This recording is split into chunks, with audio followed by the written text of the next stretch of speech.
Well, that's how you start a show, ladies and gentlemen. And then you do this. Hi. Welcome, everybody, to the Paranormal Portal. I'm your host, Brent Thomas, and we are getting right back into another fun fest of the strange and unusual, which I hope you're all ready for. Good to see everybody. Hey, Jules just came in. Jules Blacktree, good to see ya. Rachel gets it right. Maggie M10 is here, as well as got a bunch of them. Beasley popped in. Good to see you, Beasley. Just found out I'm 3 days away from 2 years of being a paid groupie. Well, God bless you. Thank you so much for being a paid groupie here on the show. That's always a wonderful thing. Isaac is here. Annie Manul is here. And welcome back, Miss Deb Varner. We've missed you. So glad you're doing better. And you're back in the fold. It's never been the same without you. But we love you, and we're glad that you're healing up. Good to see you, Kirsten. Wizard Moon, how you doing? It's wonderful to see you as well. Aussie Tiger's in here. Kitty Cattywhack is here. And who have I been missing? I'm just looking. Barbara Mora's back. She was under the weather last show, but good to see you back again. Rachel Gets It Right, of course, is here. And I'm just scrolling quickly through the chats that have happened both before the show. Lucky Gypsy, of course, is over on Twitch, keeping an eye on things for me. Thank you. And hello to everybody over on Twitch if you're watching. Love that you're checking out the show. Would love to see you continue to check out the show, so please follow if you would. It'd be wonderful, because every show is just an unscripted, well, sometimes it's a train wreck, but usually it's interesting and we have a good time. So let's see, anybody else? I'm here. I see my own name.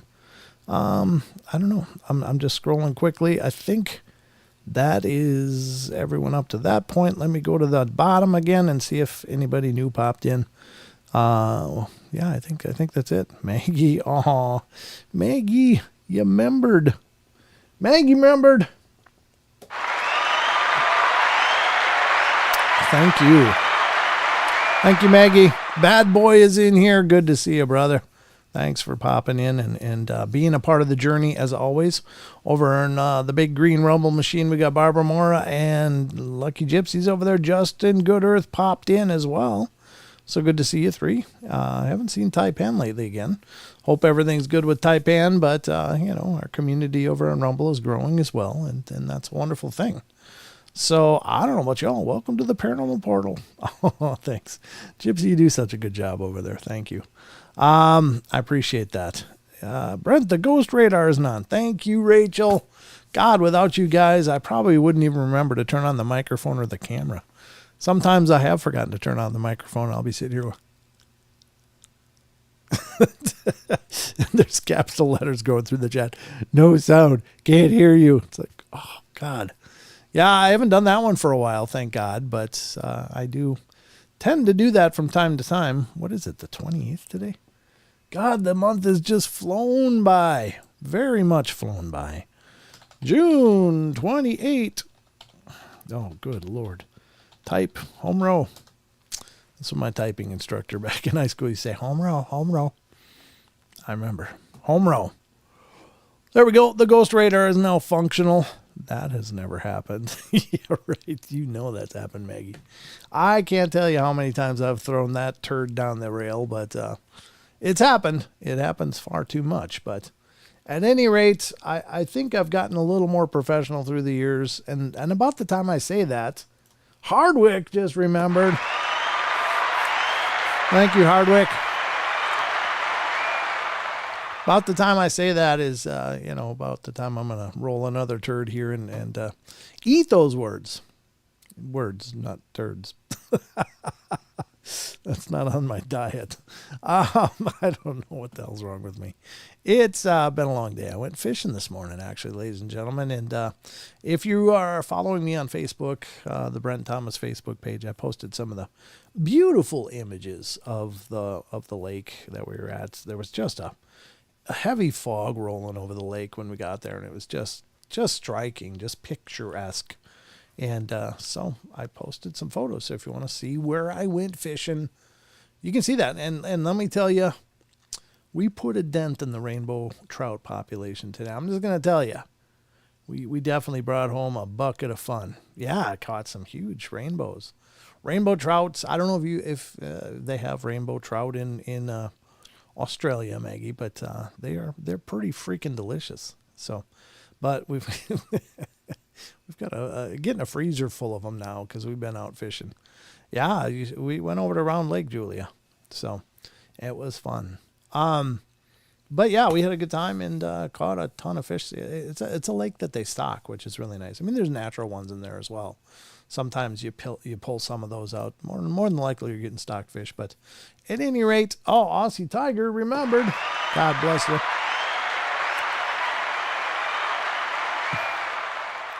My dad caught rainbow trout in UK. Not sure here, actually. Okay. Gotcha. Yeah, rainbows are fantastic, fantastically good eating. And, it's got your omega-3s and all that healthy stuff. So I'm not the funny thing is I love fishing. I've been doing it ever since I was little, since I grew up right on the shores of the Marty, Mississippi. We were fishing all the time. I fished all the time. But I like to do it. I just am not a huge fan of eating fish. I mean, I don't dislike it, but I got to admit, the trout are pretty tasty. So I haven't been fishing in so long. Well, you should go, Justin. You should definitely go. It's good fun. It's really, but Justin, you're always out in nature and stuff. So for you, it's not a big thing. But for me, it's like a big reset to get back out into nature. And we do things like mushroom hunt when we can and, go out fishing when we can and that kind of stuff. And those moments out in the wild are really good resets. I find it incredibly therapeutic just to get away from all this electricity stuff and get back out to, the raw nature, if you will. And it was just a beautiful day as well. So I like rainbow trout, but I'll take kokanee over them any day. I'll tell you what, Andante X, there's a huge lake here. It's called Lake Ponderay, and there's a ton of kokanee there. Now, my neighbor catches the hell out of those. I've never fished kokanee, but he's given me some of his smoked kokanee, and that's really good. I got to admit. So I had never heard of kokanee before I moved here, but yeah, that's pretty good. So where are you, Andante X? What was that? How you said the name? Andante X, yeah. Andante X. Where are you at that you have kokanee? Let me know. I'd like to know. But it's nice to meet you as well, and fellow fisher person. As a fisherman salute. I'm not sure how you do. Maybe I got to make a hook. I don't know. I'm just an idiot. Kokanee is a beer too. Yeah, it is. I've drank kokanee beer. We got it here, Annie. We got it up here in the north tip of Idaho because we can throw a rock and almost hit Canada from here. So we get their beer. It's Canada for beer. Kokanee. Actually, Labatt's is a pretty good beer too. That's a Canadian beer. I'm sure they're still making it. The beer is gross. Jules says it's not bad. I like kokanee. It's pretty tasty. Correct on the name. Up in Kelowna, BC. Fish all over BC. Yeah. Well, another one of our mods here on the channel on Dante is Chucky Danger, and he's up in BC as well. So we're being pretty well represented in BC now. If I missed anyone, forgive me. I'm on my phone. Good to see you, Hardwick. Thank you so much. Good to see you. We've missed you. Haven't seen you lately, or have I? I don't remember. You've been quiet if you've been in here, or I just have bad chat timing and missed your posts. I need to visit Canada. I got my pass. They don't want me up there. All right, so we got a lot of show to get to. I just wanted to tell you I went fishing today. I don't know. I don't get out much, so I'm kind of almost agoraphobic. Not literally, but I'm very much a hermit. I'm always here doing the shows and doing all the stuff with the shows and doing interviews and doing different production tasks and planning and phone calls, and it's just all of my life. So when I get a chance to go out, it's just very refreshing. I love nature. I grew up in the woods, so yeah, it's kind of nice to get back out there. Apparently there are rainbow trout farms here, just in case anyone was interested. Oh, very cool. There you go. I wonder how much. I mean, again, a lot of the lakes up here are stocked, so there's trout farms around here as well, and they taste good too. Some people say the natural ones taste better. I just talked to a guy today who says I don't like keeping the stocked ones. I look for the natural ones. was like, really? He goes, yeah, just my opinion, but I think the stocked ones are more mushy. It's like, wow, I don't know. You must eat a lot of fish. I don't know. It could be right. I just don't know. I just don't eat enough fish to have that kind of discerning palate, I guess. So anyway, we're going to be getting to the news here. Sheldon will be along shortly and joining us. So when you hear him come in on the horn, you'll know Sheldon's here. But I got some news lined up for you. Then we're going to get to an article I pulled up. Kind of interesting. It's about alien implants that have been removed and collected. And I thought, ooh, that's a good one. We don't talk about that a lot here on the portal. So we're going to discuss that, read the article and discuss the contents of it. And then wherever we end up, but we're going to the cryptid corner before it's all done. And we'll talk about some creatures like Bigfoots and actually a big sea monster that was sighted out, actually, I think off the coast of BC, as I recall. I did read that one before because I was like, wow, never even heard of this. Apparently, it was they believed it might have been hunting a pod of killer whales. So if you can wrap your head around that, because killer whales are often considered the apex predators in the ocean. So, but maybe they're not. Maybe there's something a couple rungs higher than them. Well, we'll see what you guys think when we get to that. Hey, Stone Hobbit, good to see you, brother. Yay, Sheldon. Kitty Cat Hoek says, yay, Sheldon. Oh, that's sweet. I'm glad you guys like Sheldon. He's a good lad. I'm right proud of him. All right, so I guess without further delay, let's get to the news and find out what's going on in the newsiverse and see what I've pulled up for your enjoyment. I hope I did a good job. You can send me a report card after the show. So let's get to the news and get you all informed so we can move on. All right, ladies and gentlemen, it's time for the news.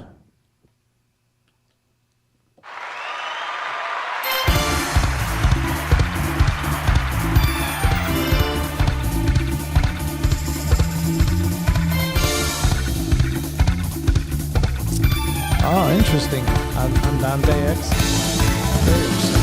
Hey, Todd. Welcome to the show. Good to see you.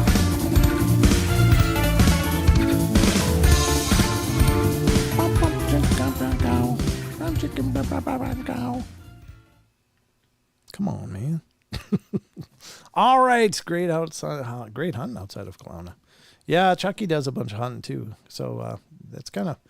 It's kind of a religion up there, really. And I'm not being condescending by that, but it's also that way up here. When it comes to be elk season up here in the north of Idaho, it literally is like a like a religion up here. It's like boom, okay. So there's hunting up here that's huge for whatever people hunt. And the biggest one, as far as I can tell, is the elk season. That's just like boom.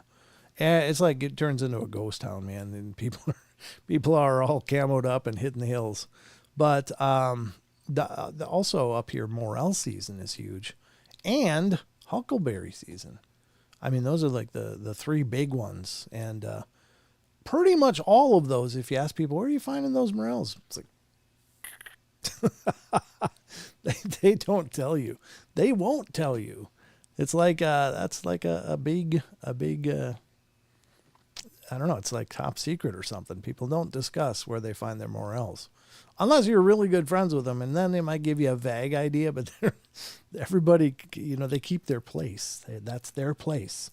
And people protect that stuff pretty vehemently. So it's very interesting. Huckleberries, I think people just hit the mountains and get them. So, but I think they're also kind of secretive about that. They might tell you, oh, I went up on such and such mountain, but that's about it. So, fiddler crab season, Daffy Duck. Gotcha. I'm not sure what that means, Rachel, but I can't even do a Daffy Duck impression to throw at you. So, anyway, let's get to the news, ladies and gentlemen. Welcome to the Paranormal Portal News Desk. This is our news segment. So, it's where we go through some articles that I thought were interesting. Some of them are actually paranormal, and others are just, I don't know, informative, maybe some new breakthrough technologies or whatever. So we kind of cover the whole gambit. But at any rate, my objective is to teach you something maybe you didn't hear before, or learn you up real good, as the case may be. What the hell happened? No, I don't think I'm going to restart now. Thank you, antivirus. Let's schedule that for tomorrow. There we go. I got my antivirus saying, hey, it's time to restart. It's like, no, it's not. It's not time to restart. All right, here we go. So, ladies and gentlemen, from the news desk, first article tonight, and we use many sites throughout the course of the show, and these are wonderful sites. These people are working really hard, and all I can do is encourage you guys, please check these sites out. Running a site that gets a lot of traffic and does a good job is pretty expensive, both in time, energy, and monetarily. And one of the ways we can offset that cost and help keep them afloat is by giving them traffic, because our websites have ads, and your traffic equals revenue for them. So any of the sites that I mentioned that we're using on the show, please visit them. Please help support what they're doing, because they're doing an exceptional job, and we definitely don't want them to go away. So let's make sure they stay afloat. So here we go. Unexplained-Mysteries is the first site for tonight here on the news. And let's get to that. Here we go. Here we go, ladies and gentlemen, from unexplained-mysteries.com. Gravitational wave science applied to mysterious Antikythera mechanism. So this is the mechanism that they found in that shipwreck off the coast of Greece, I think. And it's several thousand years old, and seems to be potentially one of the earliest examples of a computer that was ever created here on the planet Earth. At least the only surviving example that we have. But let's take a look at what this article is about. I'm not sure what gravitational wave science is, but we're going to find out. Maybe. Or they're at least going to tell us that they used it again, which is good. Techniques used to analyze gravitational waves have now been applied to this enigmatic artifact. Dating back to around 2,000 years, the Antikythera mechanism, originally found in the shipwreck by sponge divers in 1901, is one of the most fascinating archaeological artifacts ever discovered. How the ancient Greeks developed the device, which is filled with a staggeringly intricate array of gears, remains something of a mystery, especially given the time period in which it was built.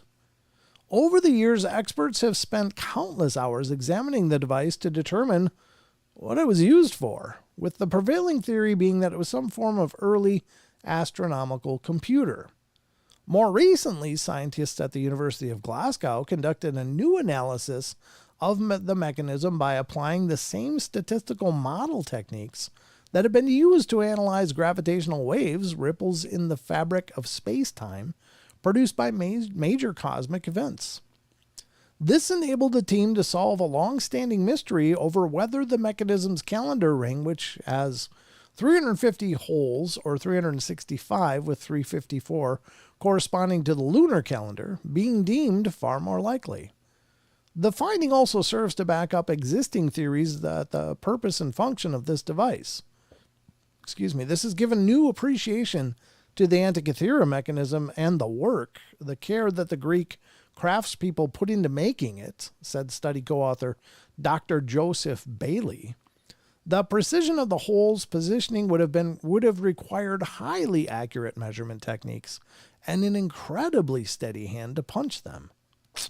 Well, that's pretty cool. So I guess they're still thinking it's some kind of a calendar of sorts, but calendar computer, astronomical calendar, I guess. But in any case, that's pretty freaking cool. It's, I mean, if you look at that, it's like, I don't know. I really marvel at the tenacity of scientists to look at things like this, because if I found this, I'd be like, oh, look at that. Weird. Must have been some old gear and just probably tossed it on the shore. But somebody saw that and went, wait, there's something to this. And they have obviously been able to unveil at least that these ancient peoples had incredible sophistication, much more than they were often credited for in our history. So very cool. And I'm a firm believer that there's probably been several advanced races that have, and they might have been human or some version of us, but they like advance to a point, and then something happens and it kind of like reboots everything. And then, the beginning starts again. Crawl out of the caves, figure out fire, and then build civilizations, come up with rules, laws, and innovations, and then wipe them out again. I don't know. It's this weird pattern of development, reboot that seems to have played out on this planet several times, and it's I don't know, kind of shocking. I hope we're not looking at any reboots anytime soon. Internet may or may not work. Well, mine's working, so that's the big thing. But I hope yours will too, Chucky. Chucky, did you meet? I gotta find the name again because I'm not good with the names. Andante X is in your neighborhood. He's in the chat today as well, and he's up in the BC area. So, big hunter and fisher, and I was like, man, you got to meet Chucky. Chucky's up in your neck of the woods. So, unless you already know him, then I guess my work is done. Anyway, very cool article. I think the Antikythera device is pretty fascinating. I don't know. It's hard to imagine. And I think if they had the technologies to be able to precisely make this device, they probably had a lot more advanced technologies than we've given them credit for too. But we just haven't dug those up yet. So as far as scientists are concerned, they were probably hammering these things out with bronze tools and scrapers and just managed to be incredibly precise. But who knows? God, they might have had machining back then. Who knows? Just saying, it's possible. Obviously, if they had an Antikythera mechanism, that's not like the one great invention in the whole thing. That's an invention and probably a long chain of inventions. So it would be neat if we could uncover all that they were able to do and learn from that and hopefully push the needle forward today. So there you have it. That's the first article. Hope you guys found that interesting. Maybe you knew it, maybe you didn't, but now you know, and you're welcome. Let's go to the next one here on the news, and this is also from unexplained-mysteries.com, and this one has to do with archaeology and history as well. This one's kind of neat, kind of interesting. I don't know. I keep thinking of the mummy and stuff like this when I hear these stories, and honestly, they're really not much ado with those kind of things, but it is interesting. So here we go. This one is from unexplained-mysteries.com. Over 1,400 mummies unearthed in ancient Egyptian city of the dead. That doesn't look like a dead city. The living might not like that. Wonder why they use a picture of this. A city of Aswan as it appears today. Where'd they find the bodies? Doesn't look like there's any open spaces here where they maybe they built right over them. I don't know. Let's see what it says. Archaeologists have discovered an extensive series of tombs and burials in the ancient Egyptian city of Aswan. Situated along the Nile's east bank, the city, which was founded some 4,500 years ago, is, I mean, you think of that date. We're in the United States here, obviously. And to us, old is like, 1600s. There was things going on here in the 1600s, or, notwithstanding the First Nations and such, and different occupations, but 1500s, 1600s is like, wow, there was people here. But you think of 4,500 years ago, that's a lot of history, folks. That's pretty incredible. Is today a bustling market and tourist center with a population of over 379,000 people. Whoa. It's also home to many hidden tombs, ruins, and monuments dating back to antiquity. This latest find, which was excavated over a period of 5 years, consists of an extensive network of tombs, 36 in total, each containing as many as 40 mummies each. The burials cover an area in excess of 270,000 feet and are spread across 10 terraces. Ooh. The excavations reveal that the ancient people in the city were buried according to their class, with the most important individuals at the top of the site and the middle classes buried underneath. Where'd the poverty people go? Maybe in the Nile, huh? The tombs date back to a 900-year period beginning in 600 BC and ending in 300 AD. This is a really spectacular find, very unique in Egypt. University of Milan archaeologist Patrizia Piacentini, yeah, I think I said it right, told Mail Online. The people who once lived in Aswan covered the hills with tombs. It's kind of a city of the dead. Well, it doesn't look like that now. That's good. But, yeah. I wonder where this was in relation to this picture. You'd think they could maybe provide a picture that was more accurate to the article. Instead, they show this sprawling urban area. It's like, oh, the city of the dead, really? They had a hell of a lot of architecture back then. But that's not the case. This is all newer stuff, I'm sure. Interesting, though. That's the second article. Maybe you didn't know that either. And I hope that's the case. Hope you're learning as we go here, folks. Let's go to the next one. And this is the last one for tonight on the news. This also comes from unexplained-mysteries.com. And this one has to do with extraterrestrials. So it's kind of in our wheelhouse a little more consistently than the other articles, although history is interesting.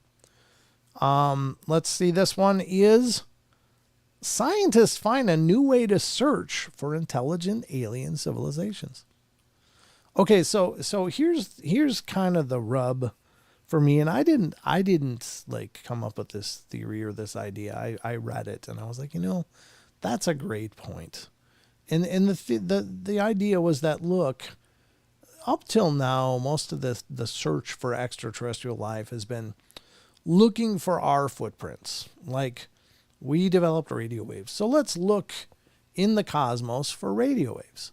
Well, just because we took a specific path in our development doesn't mean that that's the template that everybody used. They might have come up with different technologies that don't work the same way, or aren't using the same principles, or are not detectable using the things that we developed in our, ascension into technology. So it's possible, that they use something more natural based or whatever, or God only knows, quantum based, or things that we couldn't possibly begin to detect at this point. So it doesn't mean they're not out there. It just means they're not using stuff we're looking for. And I think that's a great distinction, because in this case, absence of evidence is not evidence of absence, because we might be, it's like going fishing in a desert. You don't throw a lure out hoping to catch a fish on a sand dune because there's no fish there. Well, yeah, or what's there is not going to eat your hook. And, you have to use the technology, or you have to be able to detect the technology that they used. And we don't know what that was. So anyway, let's see what the article says. Is there anyone out there? The picture says. That's a cool planet. Looks like Tatooine from Star Wars. Jeez. It's just all monochrome. Like, oh, look at that. Ooh. No wonder they come here. If this sweatshirt planet looked like, I'd be vacationing here too. It's just like one big monochrome marble. It's like, oh, yeah, well, let's go somewhere else. If an alien civilization has terraformed the atmosphere of a distant planet, we may be able to find it. Okay. We've often talked about terraforming Mars, which would involve altering its atmosphere to make it more accommodating to life. But what if there are other worlds out there that have already been altered? Furthermore, if we actively search for them, could they point us in the direction of an intelligent alien civilization? Maybe. This is the idea behind a recent UC Riverside study, which focused on looking for the telltale greenhouse gases in the atmosphere of extrasolar worlds that would indicate the presence of terraforming activity. Ironically, such gases are those that we're trying to reduce here on Earth. For us, these gases are bad because we don't want to increase warming, said lead study author Edward Schweiderman. Schweiderman, that's a new name. Never heard of a Schweiderman before, but I did today. But they're good. They'd be good for a civilization that perhaps wanted to forestall an impending ice age or terraform an otherwise uninhabitable planet in their system, as humans have proposed for Mars. For example, or one example is sulfur hexafluoride, a gas with 23,500 times the warming power of carbon dioxide. Well, good thing we don't have that here.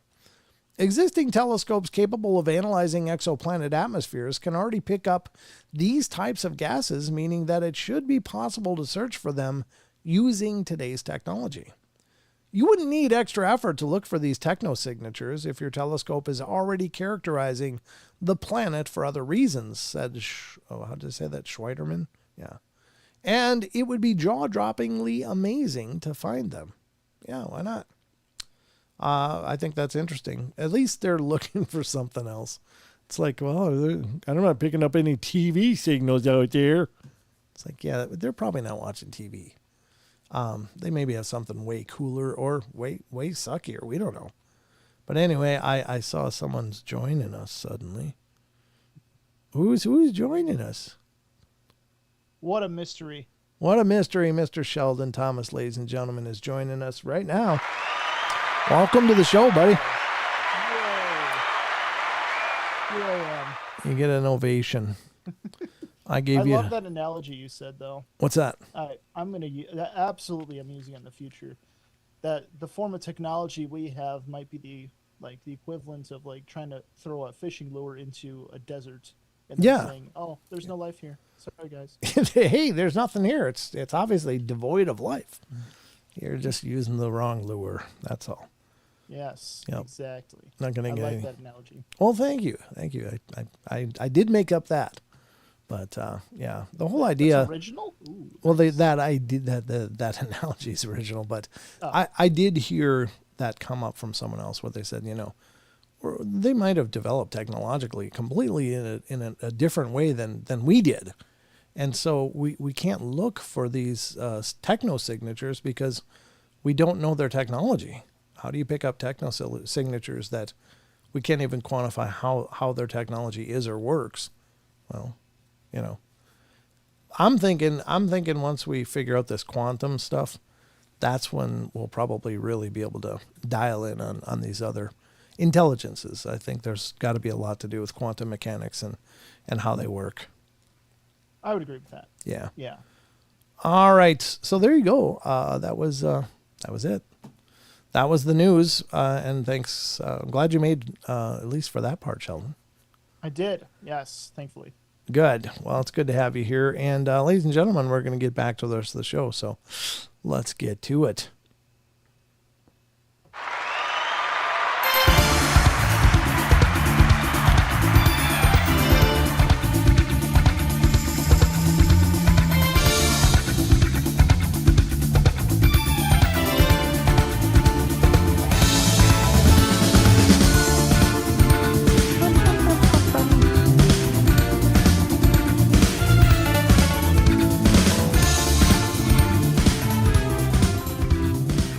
Jesus, Rachel, what's wrong with you?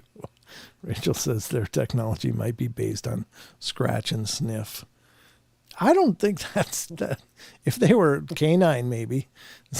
That's the Dogman technology. Ooh, I'm pissed. Let me put on this one. Yep. Yeah. Or smelling butts or whatever. You never know. I'm just saying it could be. All right. It's always why every time. I'm just saying that's how it dogs always goes there. I said dogs, and then I think about what do dogs do. Well, they it's like they're we shake people's hands and they smell butts. So that's just how they. Problem, okay? It always goes back to butts. It can't be helped. Oh, that's not true at all. I mean, it does always every show. Just with aliens, mostly. Just with aliens. Yeah, aliens and butts. Yeah. Well, there is a relation there. People are being probed for something. I don't know what the hell's going on. Maybe they're checking their prostate. You never know. Yeah, that's right. It's free health care. Time for your pap smear. Time for your poop smear. Yeah. You never know. You never know. God, yeah, I see. Maybe I'd have more professional shows if I was solo. But now that you're here, it's like, oh, hey. Yeah, I corrupt your mind by presence. I know. It's like, hey, it's time to have a good time. Yeah. Everything just goes south. That's all right. That's okay. Either you were doing it or Don's doing it. To me, maybe it's a biorhythm or something. Who knows? Maybe. But that was the news. Hope you guys learned something new and are now better informed to face the rest of your day or rest of your evening as it is. Check your prostate and erase your memory. Nice, guys. I think I'd want to forget too, to be honest with you. So I think that's more of a psychological block at that point. Like, yeah, no, I can't remember that at all. At all. I can't remember what I said. Guys ever see a flashing light and forget the rest of the night? You know what happened. That's right. You just got mind wiped. I'm not even going to go into that anymore. That's it. We kind of orbited around that. So, yeah, well, I'm not going to try to anyway. We might fall back down that crevice, but I'm trying to stay away from it. Gray's made that crack, as you would say. Now see, you're not helping at all, little bastard. There you go. Oh, it's too funny. Or Brent's doing it. We love your naughty side, Brent. Lots of laughs. Well, I'm literally a full-on idiot, and I say some of the stupidest crap all the time, but I try to like rein it all in for the sake of the show, because I'm trying to put on an air of at least competence, and yeah, then we go there. Yeah, crevice. Thank you, Annie. You're not helping either. Oh God, no! It's a southern brown crevice frog. Expanding. Jesus, Maggie, what the hell's wrong? You guys are all conspiring to make this just flush. I got to get a flushing sound effect here. Oh my God, you do. I do. Oh my God, it's overdue. Oh my God, yeah. All right, so listen, we've got a lot more going on. I said I had an article I wanted to get to, and this one does deal with implants. Speaking of aliens and removed implants, and I don't think this is I don't think this is way out there. I think that these, when you think about a person that's been abducted, and perhaps there's more than one method of this, but there is, they seem to be able to, there's people that have been dealing with abduction that have tried moving and they've tried going places, and man, they get found, right away. It's like almost like not skipping a beat. Boom. There's, the gray alien standing at the foot of the bed, and it's exam time or whatever's going on there. And I'm not making light of that. I've talked to abductees, and oftentimes the experiences are incredibly traumatic, and hell, I can understand. They never signed up for this. They never decided, hey, check me out. They're just taken against their will and subjected to sometimes horrors. And some abduction scenarios are really seem peaceful and benevolent, and others just seem absolutely like nightmares. And maybe it's who's abducting them, and what their opinion of us is. Like, some of them maybe are more like, in a caretaker kind of role, and some of them are just like, oh, this trash, let's go check out the local trash, and and maybe they just have a complete disregard or disdain for us. And maybe that's reflective of what kind of experience they're having. Big Mac, harbinger of good news. That's my kind of alien. Tap dance, spin, jazz hands. What kind of alien are you talking about there, Big Mac? I don't even know what to say to that. Tap dance, spin, jazz hands. That's coming up. I don't know if is that an emoji on your screen, or it's coming up like spelled out. It's from what? Well, that comment came from what Rachel said. Oh, what did Rachel say? Well, or tap dancing aliens meet the jazz hands aliens. Galactic peace is a handshake or a toe tap away. Yeah. Well, again, just be thankful they're not canine. That handshake takes on a whole new meaning at that point. I'm just saying. Speaking of The Simpsons, the Minions have been getting into The Simpsons lately. It's kind of funny. Oh, cool. Yeah. It's like, hey. Such a great show. I know. It's funny. Sorry. Had to snap some plastic there and get a drink.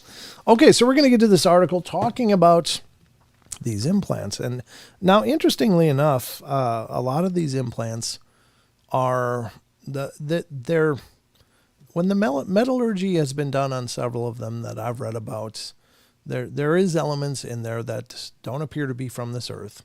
It just doesn't make sense that they're somehow embedded in people with no scarring, no mark of entry or anything like that. They're just suddenly in people. Now, I will say that again, we head into the realm of ridiculous skeptical theories.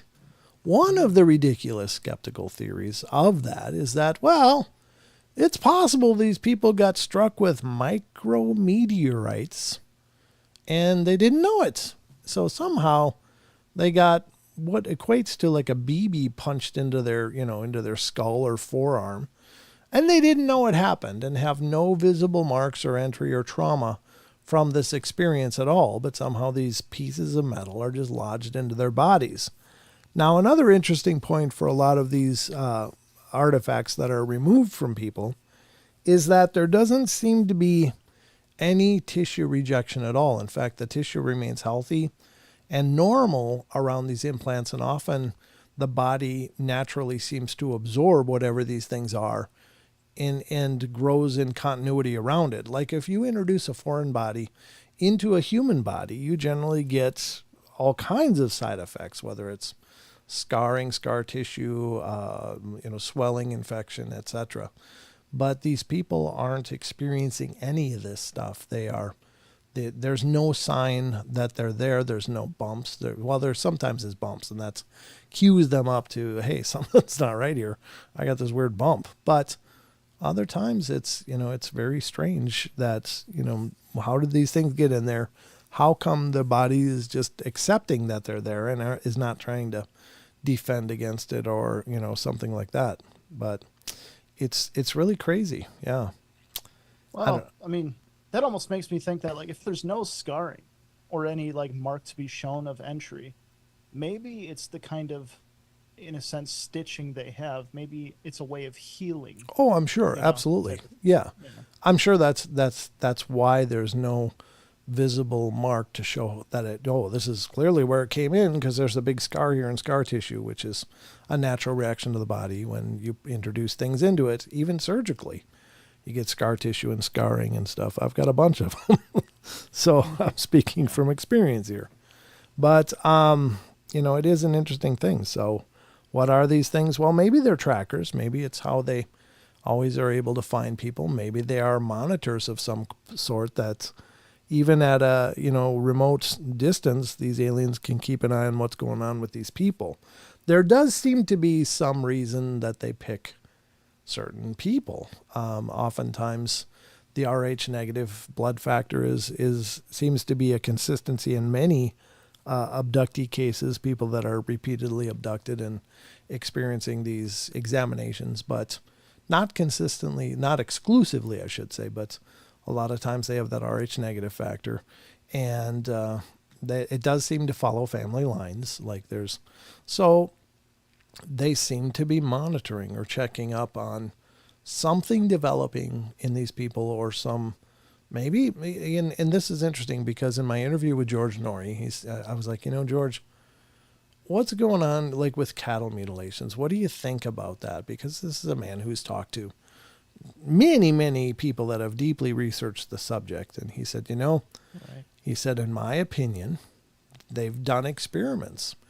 And so they go and check out the course of their experiments and see how things are developing. He said there's just no other explanation for why they're doing it, but these cattle mutilations are very, very unique in that there's no blood, and oftentimes there's these laser-like precise cuts.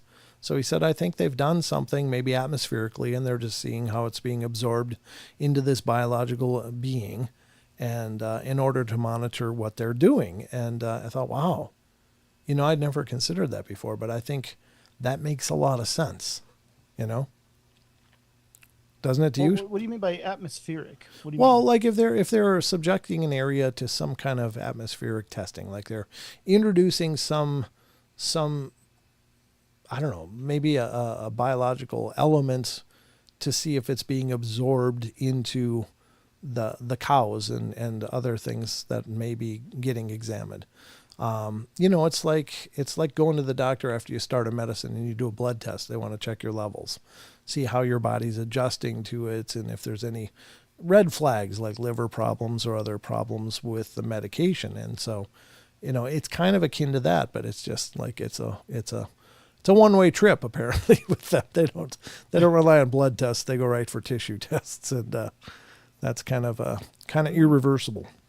My knee-jerk question is initially, but why the butt? Why not the lungs? Oh, see, there you go again. See, I was doing my best to stay way away from that, and you bring us right back to the butt. That's what you were talking about.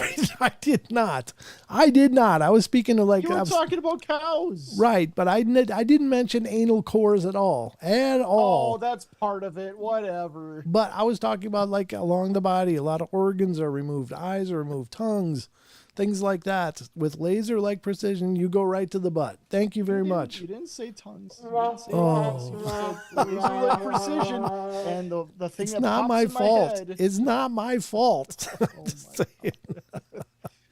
Yeah. So yeah, and Chucky said something about weather condition or atmospheric. What did he say? What did you say? I'm trying to say weather modification. Yeah, it could be. Maybe they're introducing elements for weather modification and seeing how it's being absorbed in the biological entities or whatever. So, there might be something to it. I don't know. I don't pretend to know. It's risky to test for us, so they go through, things that are, I guess, around us. Yeah, I mean, if we're a carbon-based biological being, I'm pretty sure we probably react in similar function to absorbing things as the rest of the fauna around us, So rather than removing people, they chose cows, I guess, or other livestock, Mac 10 ASMR says cow and human wombs are similar. Oh, that's interesting. Well, I've heard that theory too, Mac 10. That's interesting that you bring that up. That some have suggested that maybe they need those wombs and uteruses to do cloning experiments. Or, or even splicing between them, because some have suggested that maybe they're trying to adapt some version of themselves to be able to survive here without any need for, assistance, like they can just exist in this atmosphere. What are you laughing at? Sorry, just like, guys, we need that anal core. We need it to survive here, guys. Just imagine the conversation. Well, I'm thinking those might be like space donuts is all I can think. It's like the intergalactic Krispy Kreme or something. I don't know what the hell it is. But they do seem to grab those things for some reason. I don't know why. Thank you for bringing it right back there again. Sorry, I keep trying to get away from it. It's too funny. Okay. Stop by Earth and grab some Krispy Kremes. And I'm going to head home. Extra Chewy space donuts. Oh, no. No cheese. And never mind. Just one stomach for me. Yeah. Yeah, that was one of my jokes from ages ago. It's like maybe they're marveling at the fact that cows have like 4 stomachs and only 1 butt. It's like they got 4 stomachs, but only 1 of these. What the hell? It's like it's like a rabbit in a hat trick or something for them. I don't know. I'm just saying. I don't know. Please don't ruin Krispy Kreme, Chucky says. I'm not trying to ruin them. Just trying to draw a similarity or a parallel. Every time you see one, Chucky, you're going to think about this. Just so you know, you're always going to remember this with Krispy Kremes. Yeah, exactly. When you don't get fat, you're welcome. Thank you. Yeah, we're saving your health. Let's see you look at those glazed donuts the same way now, Chucky. Oh, Annie, no. What did Annie do? I don't even want to know, probably. Chucky, there's a walnut crunch. You guys are twisted souls. I think it's who they're abducting, who they prefer certain types of. Oh, jeez. Oh, that is humorous, and I guess the thing to remember is that it's. I think humor is really a good coping mechanism because those situations are horrible for those people. They're horrible. I've talked to witnesses who've broken down. I mean, a professional. This one guy was a professional investment banker. He's on the podcast. I think it was season 3. But God, the guy broke down. We had to pause recording a few times just because of all that trauma and it's and I can't fathom what that experience is like. But a wonderful guy, and my heart goes out to him that he's experienced such horrors. But he wasn't just, and I'm not degrading or putting anyone else down that has experiences. But I mean, this is a very professional and successful person, and he was just like, I just got to talk about this. I want people to know. And I really respect that, because it's a very brave thing to talk about. But yeah, for the rest of us, all we can do is just try to understand, and maybe that's why we use humor, is because we gotta just be able to, I don't know, process this some way. And it's frightening to think that these beings are coming and just taking people and just doing stuff. That's a horrifying thought. So that is the hard thing. I mean, these things happen to people, and you live in a world where most people are going to call you just nuts. And you're right. Yeah. Something as traumatizing as that have dealt through this, and people are just calling you crazy. It's like, that is so invalidating. Yeah, you're right. Yeah. Yeah, Big Mac, harbinger of good news, says it does. I've seen things and I can't explain. Heard things, I'm judging no one. Yeah, amen. I mean, and I'm not casting any judgment on anybody. I mean, God, I've made jokes about this stuff for ages too, and it's not because I dismiss or think there's something wrong with these people. It's just that I don't know. It's either you laugh or you cry. It's one of those situations. So. But let's get to this article. At least we're listening, and sometimes it can be hard too. Humor is a great coping mechanism. Amen. I agree. And here's the thing. All of this stuff can be really dark and terrifying, the paranormal, but we've always had a good fun with it here on the show, and that's the important thing. Thank you, Maggie. Maggie says I'm a legend. Amen. Thank you, Maggie. That's very sweet. I read a book about abductions. It was sad and terrifying. Glad I'm not in that club. Yeah, I mean, on the contrary, some of the abductions seem extraordinarily pleasant. Not everybody is sucked up and experimented on. Some people are, maybe they are and they don't know it, but at least what they remember is a really good experience. So I mean, and that's why I say maybe it's true. There are these different races that are doing this, and the way they treat the abductees is maybe very, very representative of their opinion of us. Like the ones that think that we're just nothing but cattle, then they dismiss us and treat people poorly because they just don't care. And then there's the other ones that are like, no, these people will become a great part of our intergalactic society. I don't know, I'm in the Star Trek or whatever, and maybe they're like, yeah, we got to nurture this and help them along. So. Anyway, yeah, it's just an idea. Humor is terrible. It makes people laugh at us. Yeah, well, nobody's trying to make anybody feel bad. I've seen a dancing imp. I'd like to hear about that, Big Mac. Any of you guys that are stopping into the show, if you're not already familiar with it, just remember, if you've got experiences or have a story to tell, I'd love to have you on the podcast as a guest. And if you're willing to share your story, and you don't have to name yourself, you don't have to disclose anything really about who you are or where you are, but it's just your experiences I think are really important because they do serve to help people talk about this stuff and for more people that have experiences to come forward. And honestly, I'm a firm believer that the best evidences we have about any of this weird and bizarre stuff that we deal with here on the portal is that the one really big tool that we have is people's experiences to examine what's going on and what could be at play here. Other than that, it's just, hey, the Bigfoot, we got footprints. Well, what is that all about? Well, they were, maybe chasing food or whatever. But when you get a person's experience, you got footprints, you've got a story of what happened, when those footprints were made, what was going on, what was their experience, what did they see, what did they observe. And it gives you more to work on because honestly, and this is what I basically said in my presentation in Montana, is that the value of witnesses is that it gives us, since we are not able to study any of this actively in any kind of scientific manner, we're just throwing ideas at it and hoping we're in the right place at the right time to catch something unusual and strange to maybe examine and try to understand. But the witness testimony is like, it's almost like people that are looking for answers.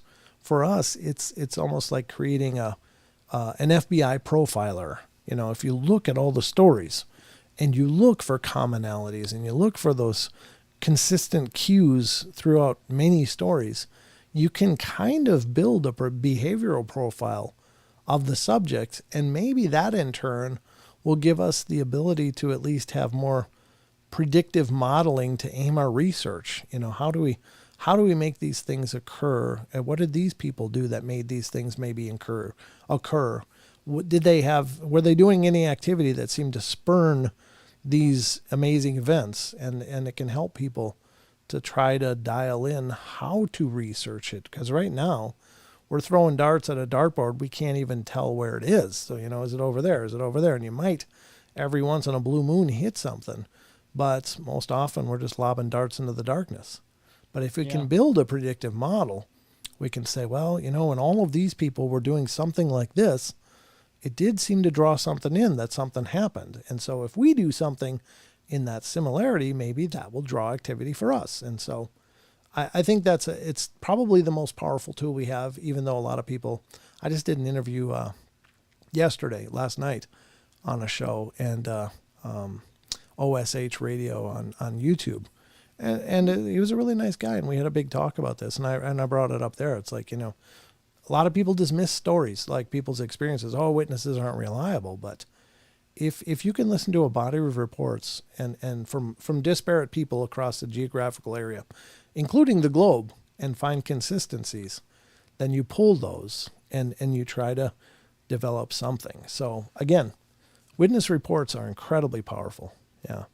Yes. How much of this phenomena would we solve if we normalized regression therapy? Yeah, I'm with you. I think regressive therapy could be a big thing. I think that it's got to be really carefully administered, though, because I know I researched hypnosis for a while, and I'm not an expert by any means. I'm not a hypnotist by any means, but I just wanted to understand what is hypnosis and how does it work. It brings the people into a theta state of mind, but if the facilitator isn't real careful, you can introduce things into the experience that the person will believe was part of their experience. Everything has to be done very carefully, and to hopefully get a pure reflection of what they experienced. So, but yeah, I think hypnotherapy would be a great possibility. Some people are not really prone to hypnosis, though, so it may not work consistently, but it could be a good tool. You're right. All right, so let's get to this article, and this is dealing with the implants in a very roundabout way. We kind of got there. But that's what I love about the show is that, primarily the Paranormal Portal is a discussion. We talk about this stuff, and because I think most of us are just looking for answers. What are we dealing with? And so we have these discussions, and that's okay. I put out a lot of articles and things that we can get to, and if we do, that's great. But I'll always take the discussions over everything, because I think this is a fantastic way to, just share ideas. So hope you guys don't mind. Yeah. All right. So let's get to the article, though, because I do want to talk about the EMDR. What is EMDR, Karen? I wonder if that would be a sort of regression therapy thing. What's EMDR? I don't know. Is that It's familiar. Well, I'm just wondering if it's somebody's name that they just...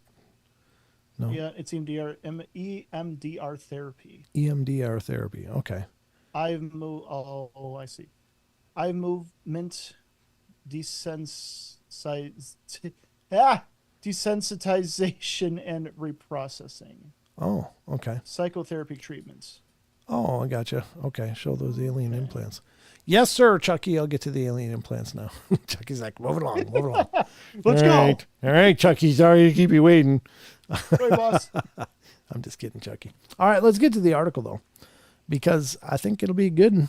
Let's get to it now. This is from howandwise.com, and this is a great site. Please check them out, because this Vicky Verma, this person right here that I'm highlighting on the page, this guy's a machine. He's been doing this for years and does a hell of a job. This article's from 2 years ago, so it's kind of current.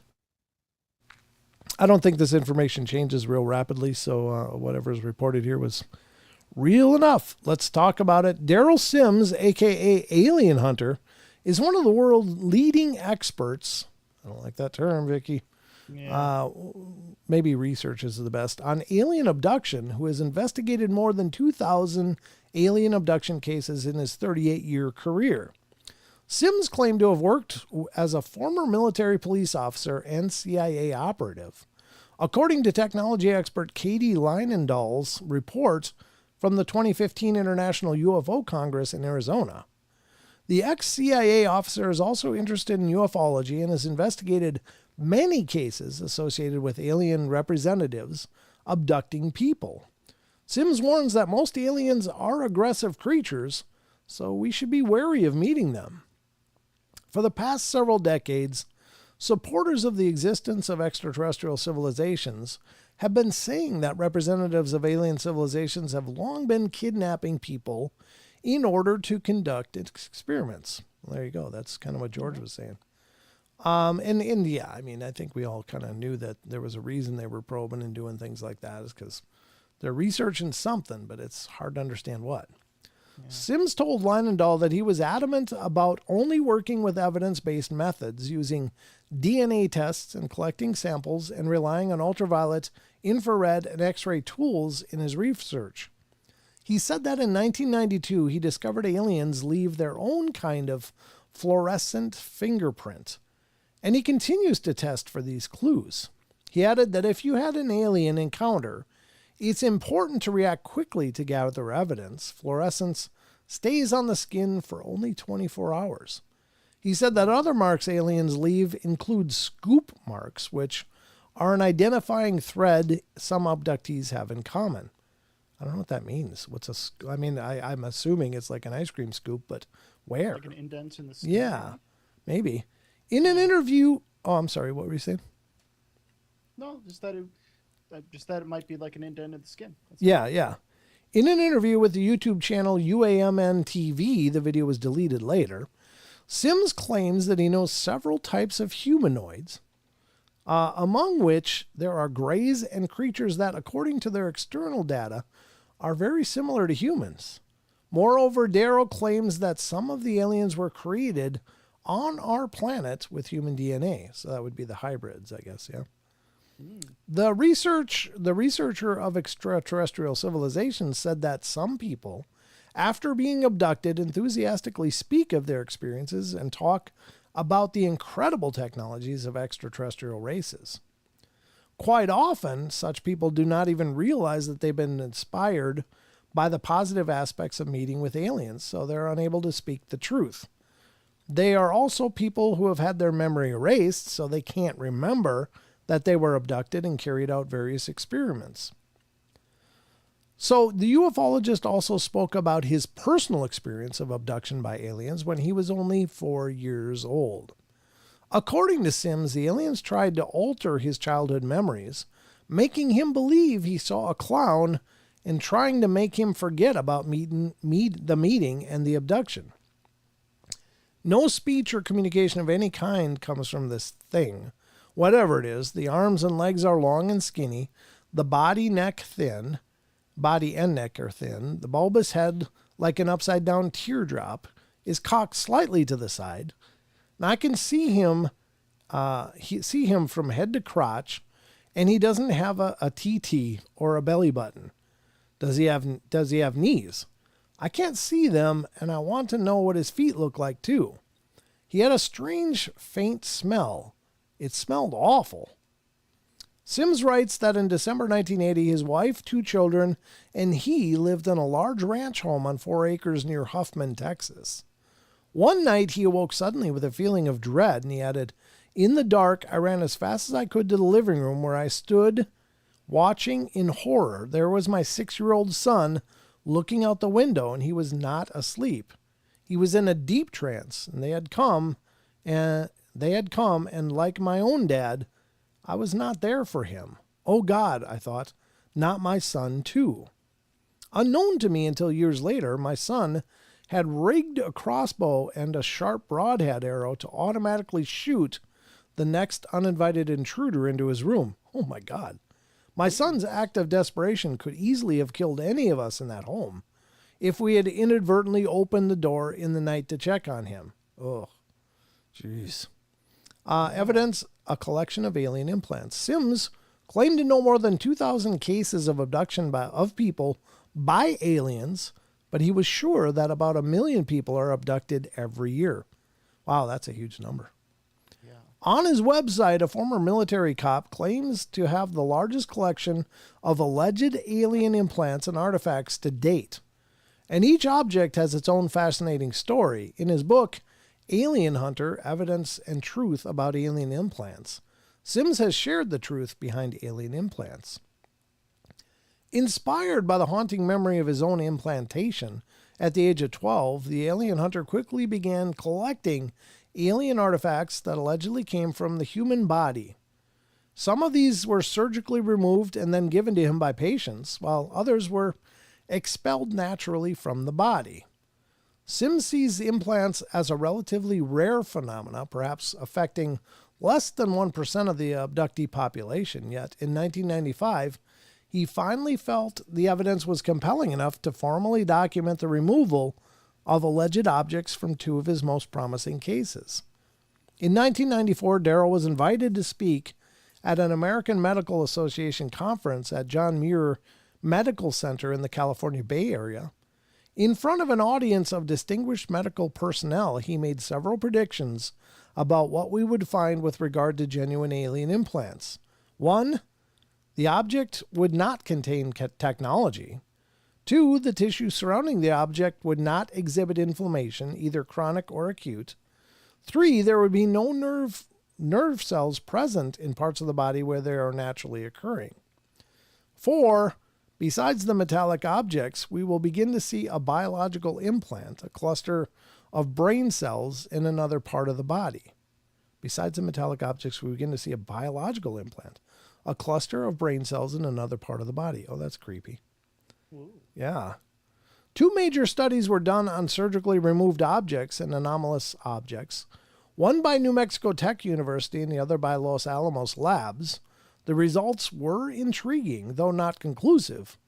Blind tests done at the Los Alamos lab revealed extraterrestrial isotopes, such as would be seen in a rare meteor. Additionally, the form of the metals suggests manufacture as opposed to natural origins. Sims' team of medical and scientific consultants continues to study the evidence of alien implants, both in surgically removed objects and anomalous objects still in the body. Much more testing remains to be done, and Sims urges a healthy skepticism while continuing to forge ahead. Interesting. I guess these are some of the evidence. Gold spheres ejected from a patient's nasal cavity. I just talked to somebody on an interview for the podcast that found something just like this on his pillow next to a few drops of blood. Interesting. And this is, what's that? I mean, because I keep thinking, what's the point of these? Like, assuming that these were indeed abductions and these were implanted, I'm guessing there's some sort of tracking device, maybe? Well, the one takeaway is that he said, look, there's no technology in them. Well, there's no observable. We understand. Yeah, there's no observable technology. What if it's quantum technology? You'd need an electron microscope at least to even get close to seeing any kind of, observable technology. And I don't know how easy those are to get hold of, but I'm betting not much. The next one is 3 implants removed from a subject's foot. And there they are. Very small. Biological cocoons, it says. Extracted in 1995. Huh. Yeah, they're very small. Yeah, most of these are just tiny. But then again, if they had a block on the side of your head, it'd be like, well, looks like you got an implant. A little hard to hide. As far as how far ahead they are, yeah, those little balls right there could be, I'm just BBs. saying, could be the equivalent of like a supercomputer, like that Oh, would sure. develop 100 years, like. Well, if you consider computers when they came out for us, there were these huge building-sized machines, and now this is more powerful than any number of them combined.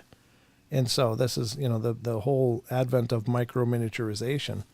And we're just basically just starting our journey into, making smaller technology. So if these beings are, and this is in the last, 75 years, 50, 75 years, if these beings are, hundreds or thousands of years advanced of us or even more, then of course they could probably pack, all of our computing power into something the size of a BB. I mean, seriously, if you think of it that way. Yeah. I mean, we're just scraping like nano bots, Yeah. nanotechnology. Like, Yeah. cool. Yeah, exactly. So, hey, who knows? The thing that is craziest to me is number 4.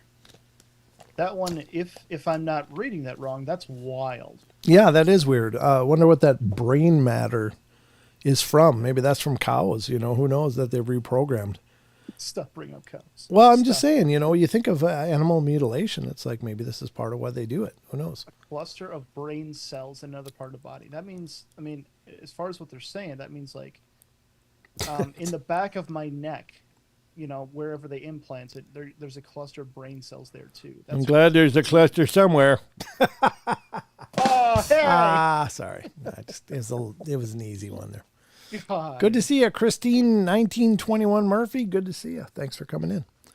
It's great to see you. She says, I also follow BMR on YouTube. He had an encounter on Cadillac Lake in 2018, 30 miles from me. He was so traumatized, he took off his job for 6 months. It was out of the Bigfoot. Yeah, Rob before Rob had a show, he was a listener of the show for a number of years, and he called in and shared his experience. It was clearly very, very traumatic for him. I don't know if this was the first place Rob ever shared that story, but yeah, he's a good guy. Bigfoot, Michigan. Rob's a good guy, longtime friend of the show, and he does a hell of a job. He and Tex and all of the people that are working together over there are doing an amazing job. Tex has been on the show several times too, or a couple times. So I keep telling Rob he's got to come on. We got to talk. Yeah. But that was here on the show. So yeah, long time before Rob had a show, he was hanging out in the chat right here. Oh, cool. Wow. Yeah, he's a good guy. Rob's a real. I mean, he's a worker too. I mean, he's really working hard to establish his show. He's doing a hell of a job. So my hat's off to him. He's doing a great job.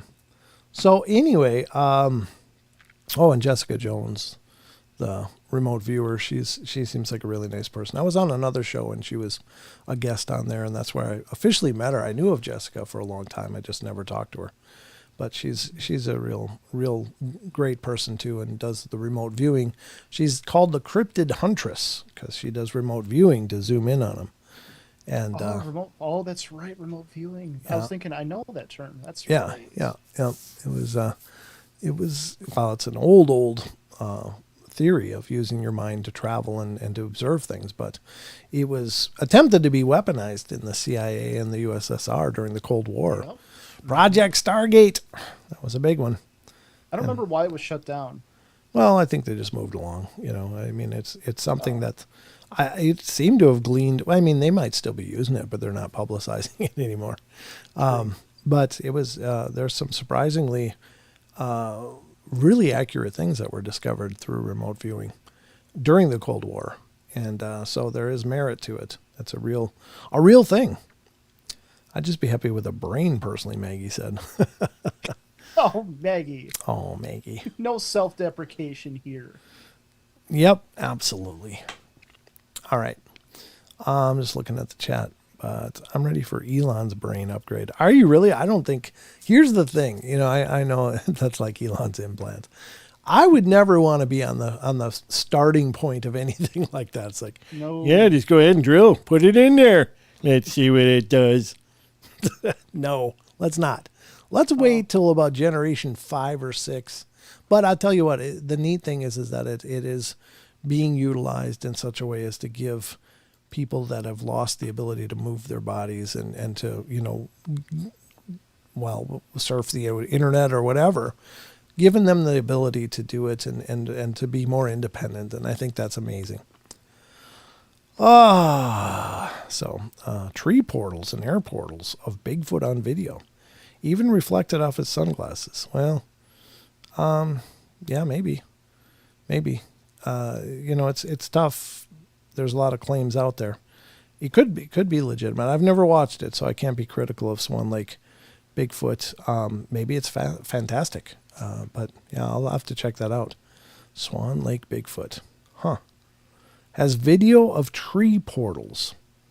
That's interesting. And air portals of Bigfoot on video, even reflected off his sunglasses. That's some pretty big claims. And the interesting thing, I got 5 or 6 generations to wait. Well, yeah, in that case, Big Mac, then knock yourself out. That's really cool. I don't know. I just imagine getting a computer virus. What if you get hacked? See a bunch of pop-ups in your vision. Yeah, you start getting porn pop-ups and no, God. No! Sorry, I'm just sorry. Take it off. Turn off the router, Jesus. I'm just saying, I don't know how that stuff works. I'm just being an idiot again. I don't know. So, getting pop-ups. You're driving and all of a sudden there's spam. Ah! Local singles near you. It's like, how did that guy drive all the way through the mall? Well, he's got the implant. He claimed it's spam popping up. Couldn't see. Be the new investigative technique. Let's download his implant, see what's going on. I have 4 grandsons. I'll get hacked. Oh, hopefully it's benign, and they're good kids. All right, but anyway, that's the implant stuff. I think that stuff is really amazing. It could be, Christine. I don't know. So here's the thing. I don't ever think that I'm so well informed that I can say what is or what isn't. But I'll be the first to tell you that I can't, just because somebody says or even is able to record something, I just can't jump on the bus until I can really research it myself personally. And that's my own personal bias. I do believe there are things like portals. I do believe that we live in a multiverse, multi-dimension, and I do believe that people sometimes step through and end up in places they didn't realize they were going to be in. Maybe there are things on this world that can utilize those freely. However, I can't dismiss the logical part of my brain that's like, but how? Well, just first off, for like us people, and including me, probably mostly me, what are like tree portals versus portals? Well, it's just the idea is that, as I understand it, and I don't claim to know much, but that trees can act as gateways of sorts, or certain trees or certain formations of trees can create an energetic portal or whatever, maybe to another world. Now, interestingly enough, in fables and in legends, there are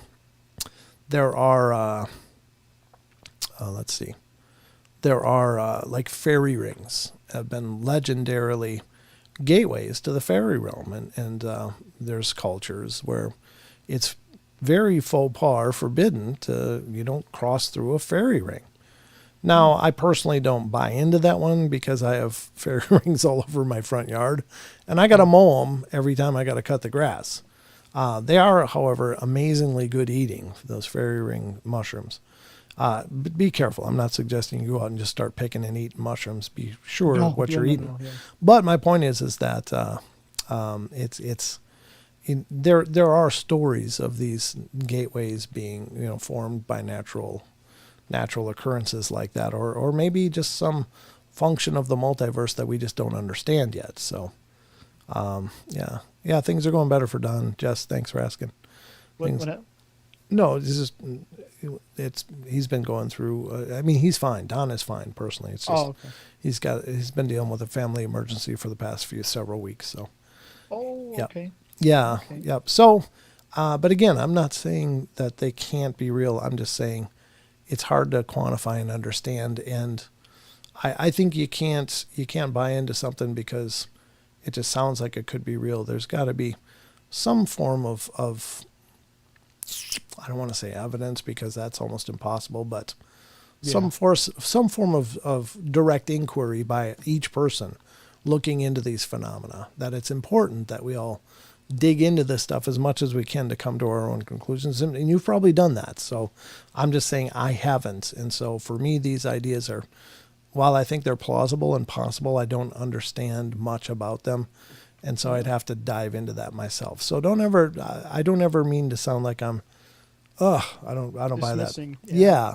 Definitely not. Other than Flat Earth, that one I really don't get into. And I don't have much time for that one. But, to each their own. I'm not saying the Earth has to be one thing or the other. But at the end of the day, we all still have to live the same life. And if it is flat, I don't know that. I don't know. I've never been out there to see it that is round either. But, it's just an example. I just don't buy into that personally. And that's fine. We don't all have to agree on the same things. This whole current event of everybody having to have a monoculture of thought, I think, is not good. It's okay to have differing viewpoints on things, and that's okay. I believe in flatbread. Good for you, Jess. Yeah, me too. The Terminal Man is a movie where a man has a microchip, where he has blackouts, and when he acts inappropriately, the chip ends up controlling his body, resulting in more severe inappropriate behaviors. Wow. Well, I just watched, what was that movie, Upgrade, where that guy got that chip because he... Yeah. Yep. That was pretty interesting. I got to admit, that was pretty interesting. I actually like that movie. That was a weird hook at the end. Like, ooh, I didn't see that coming. Yep. I did not see that coming. So, anyway. If you ever want to watch a movie about implants, I thought that was pretty interesting. It sure looks round at about 40,000 feet. Yeah. I don't know. I've been on many planes that are cruising altitude of about 40,000 feet, and still looks pretty flat. But I think it's hard to really quantify how big our Earth actually is. It's like it's massive. Neil deGrasse Tyson, and most of the time that guy annoys the hell out of me. But I will say that he said if you took the deepest spot of the Earth, which is some abyss. I don't think it's the Laurentian abyss, but it's another abyss. Mariana Trench. And then you also had the tallest peak, which is Everest, I guess, at whatever feet that is. If you made a ball about the size of a cue ball, it would be smoother than an actual cue ball, even with those huge variations because of how big the Earth is. You'd never see them looking at the hole. And I was like, well, okay. Well, that's interesting. Yeah. That's an interesting take. So anyway, I should probably get this off the screen. We're done talking about that now. But anyway, interesting stuff. How are we doing for time? 8:28. We have about a half hour. Some amount of minutes. Yeah, half an hour. About a half an hour left. I hope you guys like that article on implants. I think that's very interesting stuff. But yeah, I don't know if you guys know following Hawks, but you guys are all from the same area generally. What's Hawks? I don't know what that is, Sam C. Following Hawks, you guys are all from the same area. Oh, I have no idea. I don't know either. But what is the same area? Like this region? Is that what you mean, Sam? I don't understand what you mean. Yes, it's massive. Yeah, he comes across as smug, but he's good at explaining things. Yeah, that's a good point. Mm-hmm. Marianas Trench. Yeah, Marianas Trench. Yep. So if the Earth was flat, the Aussies would be bungee jumping. That's a good thing. That's a good point. Yeah, you imagine, Maggie, how you guys staying on there? That's all I got. I wonder. Yeah. It drives you crackers. It does. And I'm not disparaging. If any of you out there are real subscribers to the Flat Earth, fantastic. And I can't, like I said, I've not been up there to see it, but I'm pretty convinced we're round. We're on a globe. And, that's my take on it. And that doesn't mean that I'm absolutely right or absolutely wrong, but that's just where I'm at personally. So, can confirm bungee jumping. Maggie's changing them up, charging them now. What do you mean hawks? The birds? They are cool. Yeah, I don't know what it is. Had a really cool thing happen today when I was fishing, by the way. We were fishing and all of a sudden Elijah and I both heard right over our heads, we heard like that. Look up, there's a huge eagle coming over, and he hits the water about 100 feet away and grabs a fish and flies off. It's like, Oh, that was cool. Wow. That was very cool. Yep. I do believe in Hollow Earth. Yeah, I'm with you on that. I don't know if it's necessarily hollow or just really cavernous under the crust, but I do believe there's huge openings in there, and maybe it's hollow, but maybe it's just the crust is full of pockets and perhaps even civilizations. I don't know.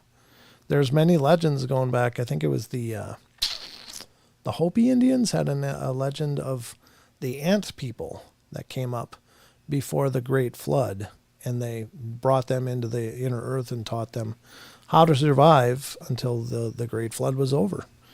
And that's pretty interesting. Now, the other interesting point, I think it was the Hopi, and I think, interestingly enough, their ant people had a name, and the Hopi called them the Anunnaki, which is the same as the ancient Sumerian gods, the Anunnaki. Oh. Interesting, right? So maybe maybe some of them are in here. Full circle. Full circle, yeah. I thought that was really interesting. I'm like, whoa, wait a minute. I've heard that. Interesting take. But there you have it. All right, I don't know if I believe Hollow Earth theory, but I really like the idea of it, or at least there are underground beings. Yeah, I do too, yeah. And if there are underground beings, they got to be staying somewhere. I live in Washington, so if you mean Seattle Seahawks, no, I don't follow them. Oh, okay. I had toast something. Just trying to read the chat. It kind of comes across as random, but you guys know what you're talking about to each other. I just look down every once in a while. I'm like, I had toast. Oh, okay. I like pie. It looks like these random statements. Chucky wants donuts. Don't go there, Chucky. You're not helping. No, Chucky, no. Don't bring us back there, Chucky. I've been actively trying to avoid it. So, sorry, there's just limited space for me to share or explain. I don't really want to take up space unless I feel I have something to share. It's worthwhile. Everything you have to share, Sam, is worthwhile. But it's up to you. I mean, if you don't want to explain it, that's fine. We can always look it up and find out. Donuts and milkshake. You guys are making me hungry now. Stop it. Stop it. All right. So we're going to hit the next segment, which is one that I'm pretty fond of. I'm fond of all of this, but let's go to Crypted Corner. Yep.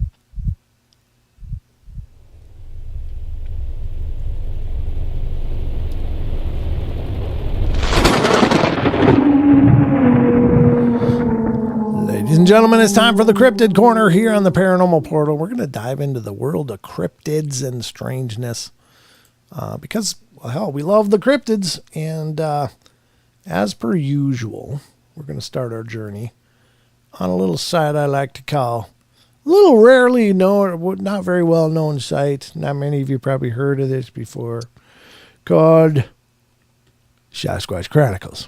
You guys know this site. You guys know the site, Mr. Wes Germer's site. This is his blog, and I really enjoy his blog nearly as much as I enjoy his podcast, which is exceptional, of course. But he posts a lot of listener emails and stuff up here that he receives, and I think these are fascinating. And again, because I love witness testimonials, I think that's an incredibly important part of learning more about this phenomena, of all these phenomena. You were just talking about that, yeah. Yeah, yep. And so let's dig into this. Here it is from Sasquatch Chronicles blog. Again, special thanks to Wes for letting us use his blog. This is from June 28th. Upcoming guest. So this will be a show very soon. Maybe even this weekend yet, or I'm not sure when he's going to launch. He doesn't really say, but anyway, at any rate, if you're not a member, you could become a member and catch all the shows. But if it's one of his free shows, you'll see it this weekend. So a listener writes, it's a 1984 encounter, by the way. A listener writes, I had an encounter back in 1984. I was 12. We were returning from our annual summer vacation that summer at the same time as the Olympics in LA. We're driving through Colorado on our way back to Kansas City, and my father decided to call it a day early so we, dad, stepmom, stepsister, and half-brother, could relax and enjoy some cooler Colorado weather, since the plan was to make a big push and drive straight through Kansas and arrive home the next day. I wish I knew what exactly the state campground was located, but it had a nice mountain river behind the site, and it was very, very empty and minimal. It was one of those honor systems of leaving $10 in an envelope, and it didn't even have a camp host. We had a topper on the back of the truck that my dad converted into a small sleeper, and that's where my stepsister and I would sleep, and my dad's stepmom and half-brother slept in a tent. Well, this time they pitched the tent 15 yards or so from the site because it had grass, and it was a terrific tent site. My dad backed the truck camper to a site which had a trail that led down to the river, maybe 50 yards away. We played in the river all afternoon, ate dinner, and had an early night. We were high in the elevation because it got chilly at night. After dinner, we all settled down for the night, and there wasn't another camp in the campground. Not another camper, I think he meant. Very small and off the beaten path. At some point in the night, I'm guessing after midnight, I had to pee. Again, I was 12, so I had a tendency to cut corners. So rather than put shoes on and be chilly, I just leaned out the door and peed just like that. I know these are weird details and maybe even comical, but this is what I did. I was hanging out the door peeing, and my eyes were not even open aside from a squint. And all of a sudden, I felt a presence, and it made me come to my senses. And I was now wide awake. Then, looking down that same path that we had taken all day long, must have been 5 to 6 feet wide, trees on either side, I noticed a huge shape sitting in the middle of the path. Well, at first, I thought it was a bear, so my thoughts were if it was passing through or if we had coolers around, it might rip up the camp, etc. Well, it was a full moon night, and I could very clearly see the mountains behind, trees, etc. in the night. Staring at the bear, I noticed it had a human-like conical head and broad shoulders. Weird. And then it moved as if adjusting its weight, sitting back on its haunches, and I could then clearly see the silhouette, and whatever this was just staring at me. I couldn't make out any facial features. After it moved, I was overcome with an incredible fear and froze stiff with my shorts down and me still holding myself. Oh, jeez. Yeah, suddenly had to poop too. Sorry. I mean, it's just like right there, right? I couldn't move because my brain seemed to need a bit of time to understand what I was seeing. Finally, after some seconds or something, it was like time just stopped. I got half my wits back, and there was a slight flight or fright. And of course, no flight, and fear was definitely the driver. Immediately, I leaned back into the topper and shut and locked the door, and laid down, trying not even to let my breath make a noise. I heard it pacing around, bipedal around the camper. My adrenaline was in overdrive, and I was absolutely gripped with fear. Finally, I wasn't hearing much, and I think the exhaustion took over, and I was starting to drift off to sleep. Then it threw a rock at the camper, which made a huge bang when it hit the aluminum siding. Again, the adrenaline rush, and back to being scared out of my wits. Then after some more time, it ripped a branch off a tree and rocked the entire side of the camper and truck. Wow.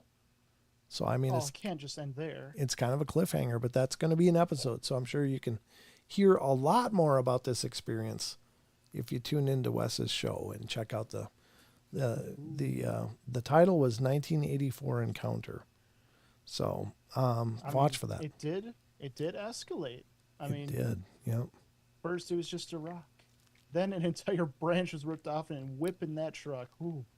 Yeah, that's it's crazy. I do find that really fascinating about these Bigfoot because it's very incredibly psychological what they do.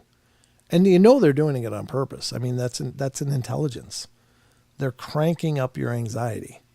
And oftentimes it starts with just something subtle. And then it's something more. And then it's more. And then it's more.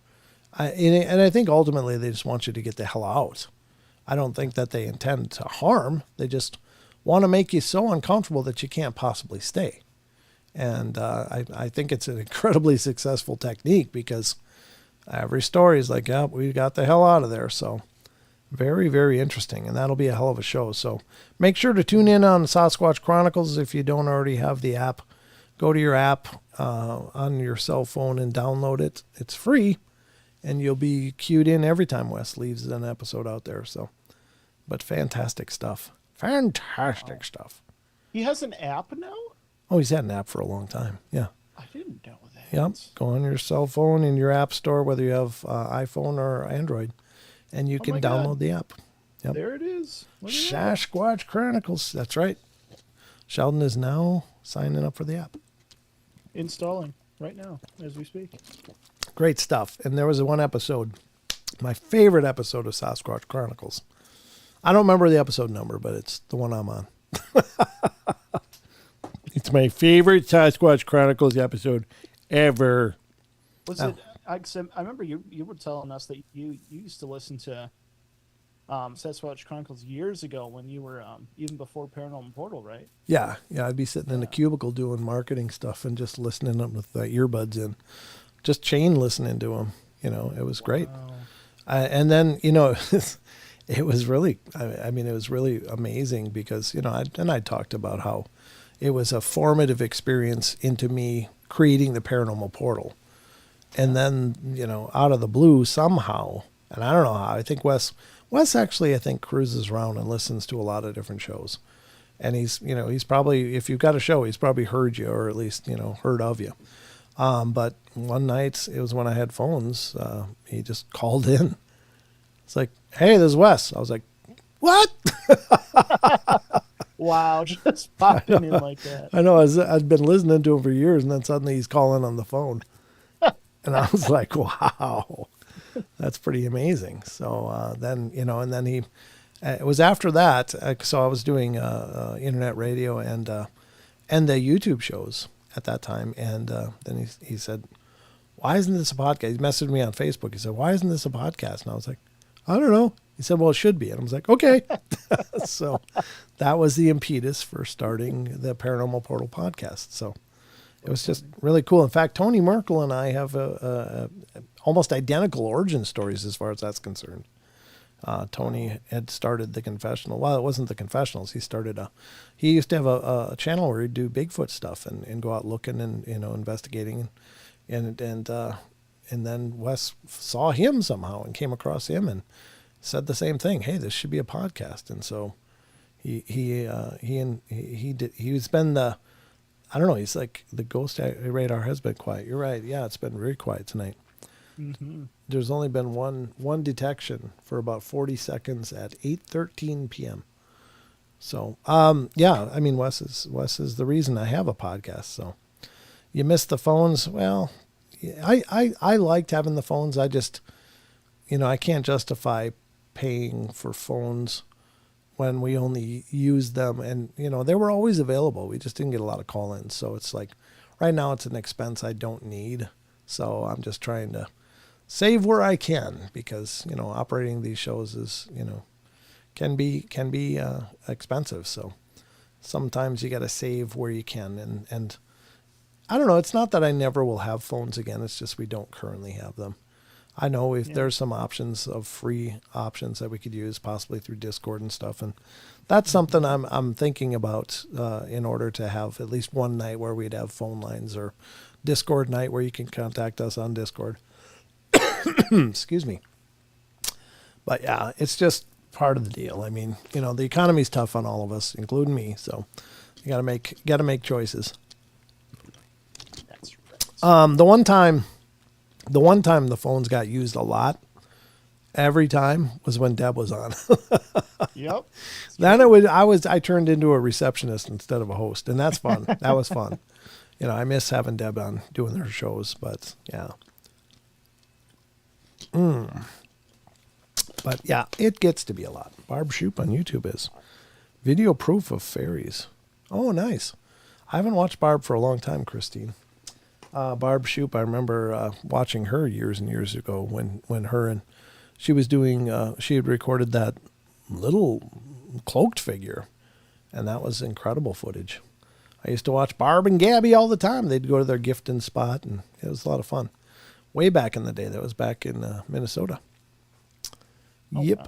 Very, very, very cool. All right, so we're going to get to the next one now. I promised you guys a sea monster story, and by God, I'm going to get to that now. It's going to be on Phantoms and Monsters, which is Lon Strickler's site. I got some good ones. Here it is. This is Lon Strickler's site is called Phantoms and Monsters. Ladies and gentlemen, if you haven't seen it, please check it out. Lon does a great job as well. There's thousands of encounter stories here that he's collected. Either they've been reported directly to him or they've been given to him by other people that have found them, and Lon will post them, and he does research these things. So they've been vetted to a degree. I mean, he does reach out and have conversations with a lot of these experiencers about what they experienced. So Lon does a hell of a job. They got some research efforts that they're doing, looking into different phenomena like Bigfoot, Dogman, and the Mothman, and several other cryptids around the country.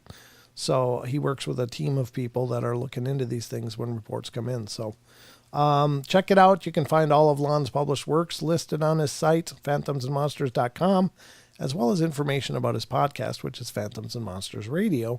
And that is also his site on YouTube. And you can watch Lon do live streams. I did line. I said line where I did Lon and live at the same time. Yeah, that was a bit of an aneurysm there. All right, so let's check this out. This is the story I've been talking about. Massive spiked cryptid sea creature appears off Kodiak Island, Alaska. I guess it's Alaska. I thought it was British Columbia. I did read this several days ago, but I was like, oh, this is interesting. So let's check this out. That's a rendition of it. I don't know if that's just an AI-generated idea of what it might have looked like, but let's check it out. A group of Alaskan softball team students were on a ferry trip near Kodiak Island when they were watching a pod of orcas. Soon after, a huge unknown sea creature appears while hunting the orca pod. You know, you think of orcas as like these, as I said at the intro, apex predators. They're like the big dogs. They're at the top of that food chain, but maybe not. Let's see what's going on here. He said, I received the following account from a reader. Hello, I've read a few of your ocean creature posts recently. I really enjoyed them. I was on a ferry for a school softball trip off Kodiak Island in Alaska in May of 2014. I was 18, and many of us had snuck up to the deck around 11 p.m. to watch the waves, smoke cigarettes and weed, and generally be teenagers on a boat without supervision. The sun was about to set, but it was still bright outside. So we're just doing our thing and notice a pod of orcas swimming in the ferry's wake, which is very cool, but not unusual. If you're familiar with the dimensions of an orca fin, you know they're about 4 to 6 feet in height and look like a big black spikes coming out of the water. They travel and hunt in pods of anywhere between 15 and 40 whales. Apex predators, the beautiful demon murderers of the sea, top of the food chain. So we saw the pod of orcas and counted them to be around 10 to 15, with some babies scattered in there. Very fun to watch. Took them a good 30 minutes to all go by, and we tried to get pictures, but it was just dark enough that our phone cameras weren't very good. Another 30 or 40 minutes go by, and we're all pretty much sobered up, and it's about to get dark, so we're cold and sleepy and ready to go in. No more orcas. Haven't seen one for like a half an hour. And then one of my JV girls spots another one. So we all turn and look, but one dorsal fin is immediately followed by another and another and another, and then 2 more, and then 2 more after that in 2 separate rows. And they're taller by a lot and jagged, like some have whole chunks torn out of them. And they're 8 to 10 feet high, and they're all attached to one creature. And we can just barely see its back slicing through the water, covered in these rows of spikes. And it just keeps coming. This thing is like 20, 30 feet from the ferry, running parallel to it, and we're all transfixed. There's like 9 or 10 of us, and no one is saying a word because we're all turned to look at the whale, and we're now all watching something that is like horrifically terrifying, and obviously not a whale. Someone tries to take a picture, but it's too dark at this point, and the only reason we can see this thing is the light cast from the ferry portals. I really wish you had a picture of it, but we all stand there completely scared, stiff, and in awe, and we keep watching this thing just keep surfacing for a good 6 or 7 minutes, which means that whatever it was long, like 60 to 70 feet long, or longer, and covered in enormous spikes. It took what we felt like an eternity for any of us to say anything after the last of it disappeared back into the strait. I mean, if you and 8 of your friends had all just seen something, and all science had definitely pointed to not exist, then you all had seen the same exact thing, and it was very obviously hunting, not 1, but 15-something apex predators. What do you even say to break that silence? And that's the thing that eats me about the whole thing, it was hunting. It was following them. It was literally hunting about 60 tons of toothy, angry intelligence apex predators. Every once in a while, one of us will hit the other one up and check in like, do you remember this? Was I hallucinating? Did we all see the same insane worldview melting, terrifying thing that night? And the reason I know we did is that none of us talked about it after that. Not during the trip, not after, not to any of our friends, because how do you even tell something about something like that? Now we have almost 10 years between us and that night, and I assume some of them have probably told people. I know I tell people because I've seen a lot of strange things like that in Alaska. Also, there's a very rich history among Native Alaskans of something that lives and hunts in the waters around Kodiak. And it's important to tell its story because someday it's going to eat a little bit too much plastic and no one will ever watch it hunt a pot of orcas from a boat ever again. Yeah, maybe. I mean, it's interesting. It could be that they're got a pretty healthy breeding population and they're doing just fine. Who knows? I'm on ZX81V2's answer and saying they saw Godzilla. Yeah. It could be. Could be. Sounds kind of like that description, except it's not near big enough. Maybe Godzilla -1 or whatever. But yeah, smaller. A little smaller. But maybe the younger version of it. But yeah, the one that ate the plane on that island or whatever. Yeah. That attacked that World War II plane base. Mm-hmm. Yeah. It's pretty crazy. Whatever the case, that's the story. And I love that story because we just don't hear stories like that hardly ever. Hardly ever do things like that pop up. So I'm going to have to look at Phantoms and Monsters for more of these sea creature stories because I think, again, we know so little about the oceans. Take care, Maggie. Have a good day. Wonderful to see you. See ya, Maggie. Ganoot, Rachel. Everybody's still saying Ganoot. Yeah, that's a great story, though. I hope you guys enjoyed it. Are we out of time? We are basically out of time. Huh? Basically, I guess. Basically, we're out of time. So, jeez. I know it goes quick, doesn't it? It's always a flash, and then it's gone. It's a flash in the pan, but let's hope the portal never is. Just a flash in the pan. It's been going for 8 years. That's not a flash in the pan, right? That's longer than most right. TV series. Aha, exactly. And a hell of a lot more episodes. I'll just say that right now. That's right. If you guys haven't checked out the podcast, please do. Podcast is basically largely an audio version of interviews that I've done with many people. Most notably lately, George Norrie. The last week, which is the live one now. Well, they're all live, but the most recent podcast is an interview I did with Michael Freeman. And his father was Paul Freeman of the Freeman footage, some of the most famous Bigfoot footage out there. And Michael's a great guy. It was a good discussion. and we talked a lot about his dad, and he gave me a lot of the inside baseball about his dad's experiences and stuff. It was really fantastic. So, Yes. would love to have you reiterate. Oh, sorry. Go ahead. Go ahead.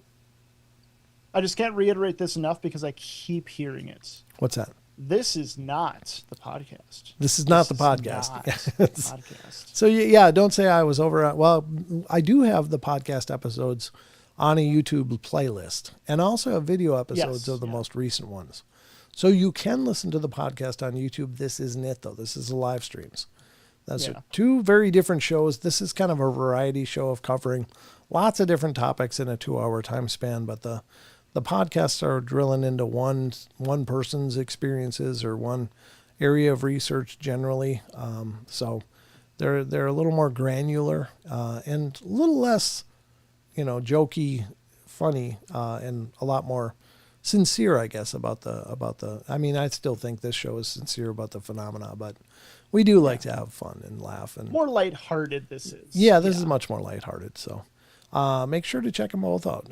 But the podcast is also available on Spotify, iTunes, iHeartRadio, Podbean, Castbox, Pandora, Stitcher. You guys can keep up with the podcast? Yeah, let them know, Sheldon. The best way to keep up with that is the home base, paranormalportal.net. We can stay up to date on all the shows, all the podcasts upcoming, and live themselves. So feel free. And bookmark paranormalportal.net. That is the home base. Paranormal Portal to stay up to date on everything paranormal. And additionally, of course, if you guys have an experience and you want to share it, feel free. You can schedule your own interview right on the website as well. Absolutely. Just click the interview me button. It'll launch my calendar app, and you can pick a date and time that works for you and from the available dates and times that are on the calendar app. And I'd love to talk to you. So. Yeah, I mean, and there are custom options available if none of those calendar times work out for you. Reach out to me at email at paranormalportalradio or at gmail.com, paranormalportalradio@gmail.com, and I can work out another time for you, but those are generally the times I've set aside for doing interviews. So I hope you guys have enjoyed yourselves. Thank you, everybody, for being here. It's wonderful to see you all. As always, I'll be back tomorrow night to walk you through the portal once again, and I hope you'll be here. We do these live shows, these live variety shows every Wednesday, Friday, and Saturday. Sometimes there's exceptions to that, but generally speaking, Wednesday, Friday, Saturday is Paranormal Portal time. So if you'd like to join us, just tune in on those days and times wherever you're watching right now, and we'll be here, and you can go through the portal with me. So at any rate, be square. Absolutely. And thank you, Sheldon, for coming on. It's great to see you, buddy. It's good to be here as always. I had a lot of fun as always, and it's always great to interact and just read all your guys' comments. You guys make this community. You guys make this grow. You make this awesome. You do make this awesome. Thank you, everybody, for being here. Thank you for all your love and support and continuing to let people know about the shows. Appreciate all that you guys do. And it's going to wrap it up for us tonight. So I hope you had a good time. And, if you're not watching it live, please leave a comment. That helps a bunch. If you are watching it live or not live, hit those like buttons if you're enjoying what you're seeing. That's fine. If you don't like it, hit the dislike button. That's an option too. Don't do it. No, please. No, it's fine. It's fine. If it's honest feedback, that's okay. Not everybody's going to love the show, but just to hope that at least take the time to let us know what you think. So at any rate, I thought I was watching it live. You are watching it live, Sam. This is the live show. Sam has an issue.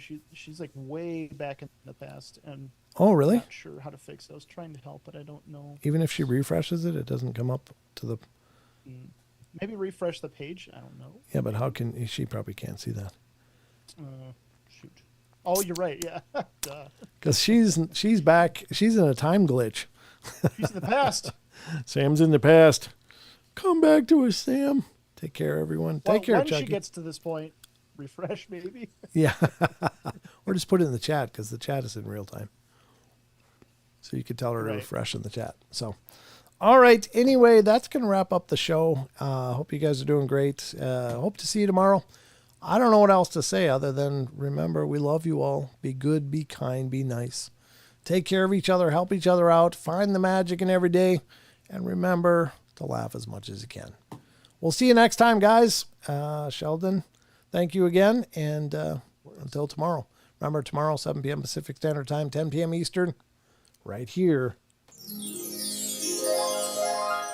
on the Paranormal Portal. Good night, everybody. Good night. Rolling the credits.